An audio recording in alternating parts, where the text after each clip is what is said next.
Welcome back to the Trick Shift Garage. In this video, I'm going to show you guys how to replace your throttle body for our 2007 Nissan Altima.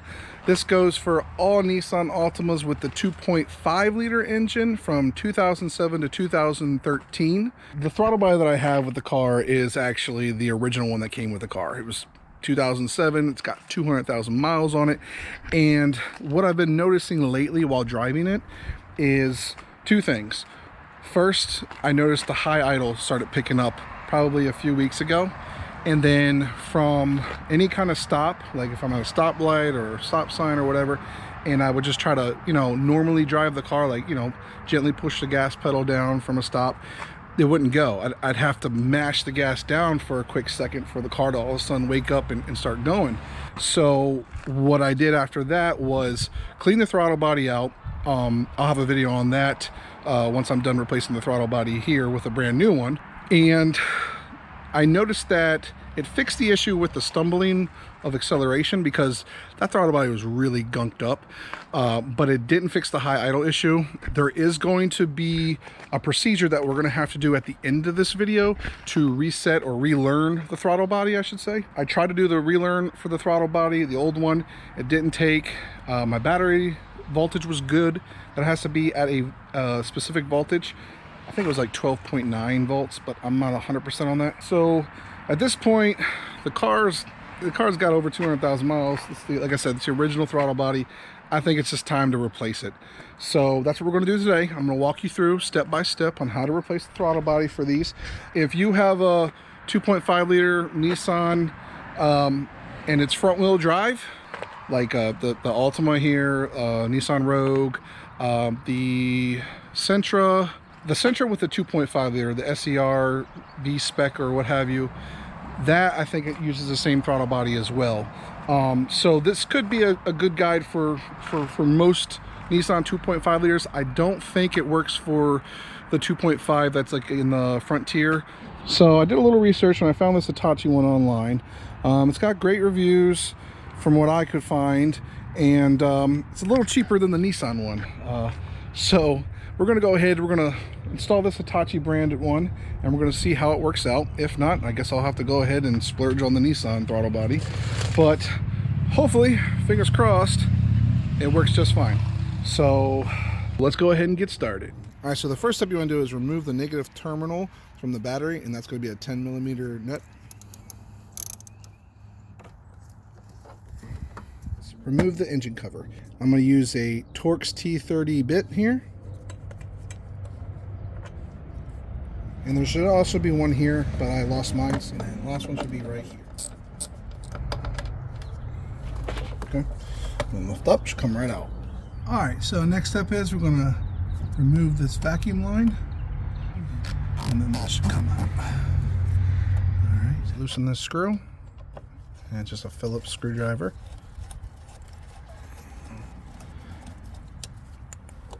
Give it a little shake there to help break it loose. I'm going to go ahead and loosen this screw, another Phillips, and then just give it a little shake here. We should be able to take off the intake elbow, and I'll just pull like this. All right, and then go ahead and pull the other side, and should be able to pull it out like so. Okay, so the next step you want to do is you want to loosen these two clamps here for the coolant lines that go to the throttle body.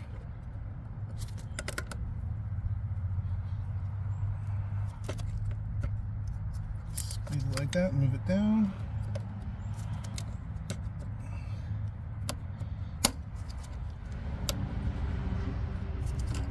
There. And make sure you put some paper towels or rags underneath to catch the coolant. All right, so next step is you want to take your pliers and gently press on the hoses and kind of wiggle them a little bit just to break them free. Sometimes they're stuck in there pretty good. Okay, so I'm going to use some hose clamps here, and I got this from Duratech. It's on Amazon. I'll leave a link in the description below. But for now, what we're going to do is clamp these off. So you want to go down a bit to near the clamp, the metal clamp. You want to make sure you can squeeze it, okay? And then once you have it squeezed, pull up on this little lock thing. Do the same for the other side. Just squeeze it and then pull this lock up. All right, so now we can go ahead and pull these hoses off. Just make sure that you keep track of which hose goes where, okay? All right, there's one.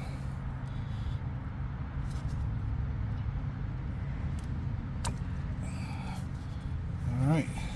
All right, so the next step you want to do is unplug the electrical connector for the throttle body. And there should be a little tab on this side.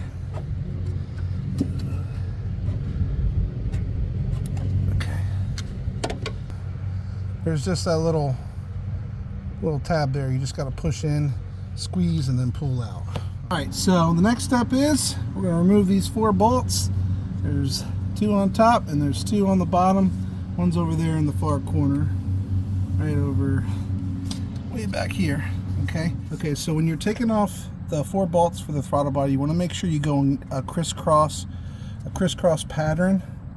Okay, something like this, and just loosen it up slowly. 8mm, and we'll just break them loose.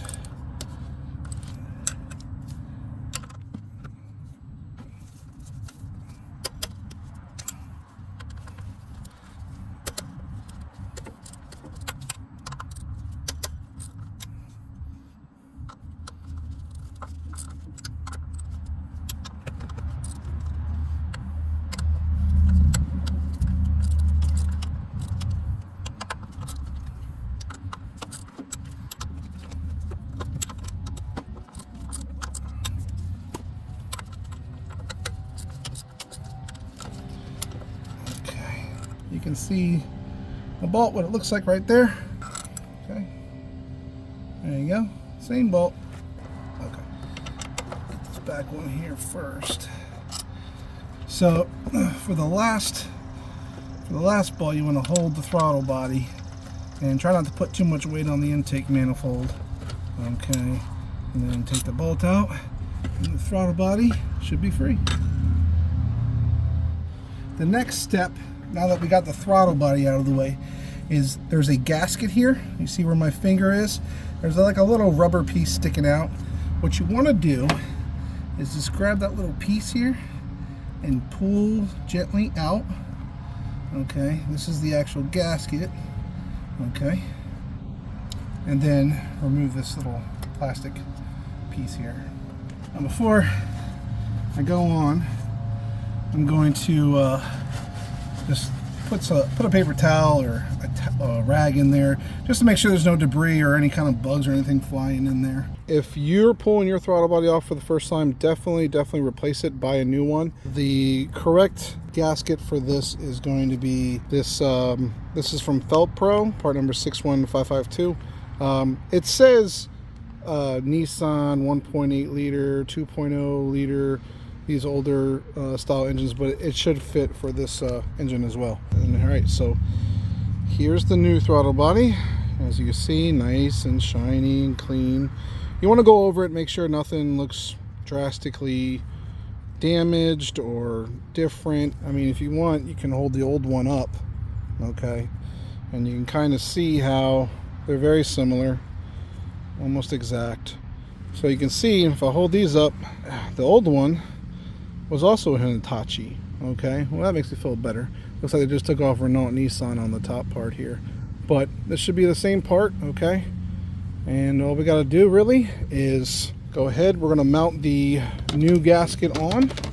Okay, we're going to put this gasket on. I'll show you how to do that, but first I'm going to clean this off and then we'll be ready to install. Just going to spray a little throttle body cleaner on my rag and just kind of go over the inside portion here. Get some old carbon deposits wiped out, cleaned out. Alright, so you have some gunk here. When you're putting on the gasket, you just want to make sure you have the little plastic gasket piece thingy sticking out. You want to make sure it's in that notch at the top, at the 12 o'clock position, okay?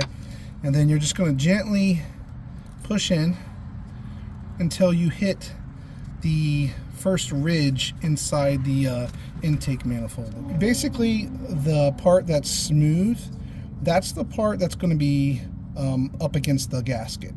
This part that has little ridges in it, that goes further inside the intake manifold. And you just want to make sure that you have it like this, where the middle baffle is basically pointing up to the notch on top of the throttle body opening, okay? So I'm just going to show you. You just want to gently push in like that, okay? I really think that they have a notch built in there so that way you can install it just like so. And you see how that center baffle is lined up with the rubber notch, okay? You can see how here, how the gasket sticks out, and that's what you want, okay? Because when you put in the new throttle body, it's gonna push in on the gasket and seal itself, okay? Before we put the throttle body back in, you wanna clean up these bolts. So I'm just gonna take a nylon brush and we're just gonna go over them, get any kind of dirt or debris out of there. I'm going to spray it with some brake clean. Okay, and then just go over it again with the brush, like so. Let it soak. All right, let's go ahead and put the throttle body on. Get the throttle body in position, and then we're just going to put the bolts in, and then screw it in by hand. Be careful not to drop any bolts. Okay, let go. I'll get the far corner one. That one's hard to reach. If you got the first two top ones in, you should have no problem getting this one in.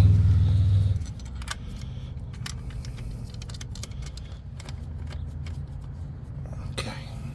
To tighten this down correctly, what you want to do is tighten it down by hand at first, but still in a crisscross pattern, and kind of get it down by hand, sort of like this. And you can feel the gasket being crunched down. And I got a little 1/4-inch drive torque wrench. I got this from Harbor Freight. You want to tighten this down to 84 inch-pounds. So just want to give it a couple snug turns. And still you want to go in a crisscross pattern, okay? Because this ensures that the gasket is being sealed properly.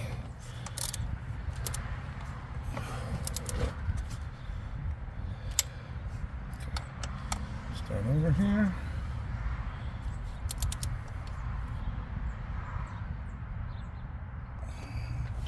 Okay.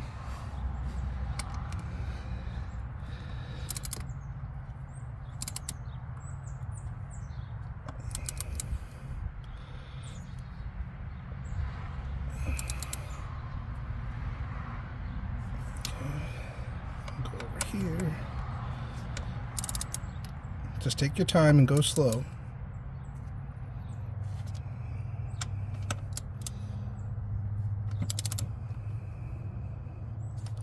Okay, now this time I should have it torqued to spec. 84 inch-pounds. All right.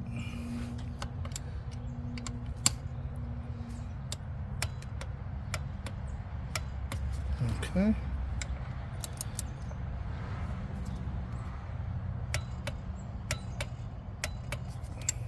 Okay.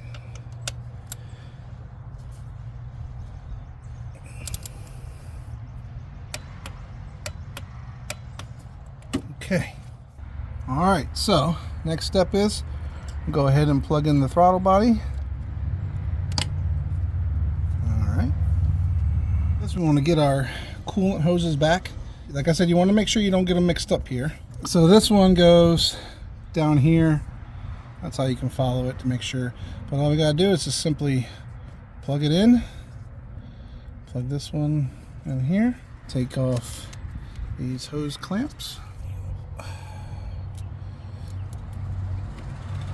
And if your hoses are in a rough shape, mine are actually getting kind of rough too. Now's a great time to replace them. Just follow where they go and just pull those clamps out, and then you can replace these hoses while you're at it if you want. Go ahead and put the elbow back on, and all I like to do is push it past the throttle body to get it on the air box down here. Alright, just make sure you got it lined up, and it just takes a little bit of finagling. And then we'll go ahead and tighten down the clamps.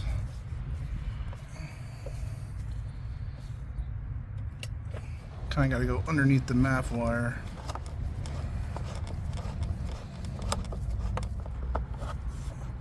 Okay. All right, then we'll put this blow-by hose back on. Put your negative terminal back on the battery and tighten it down.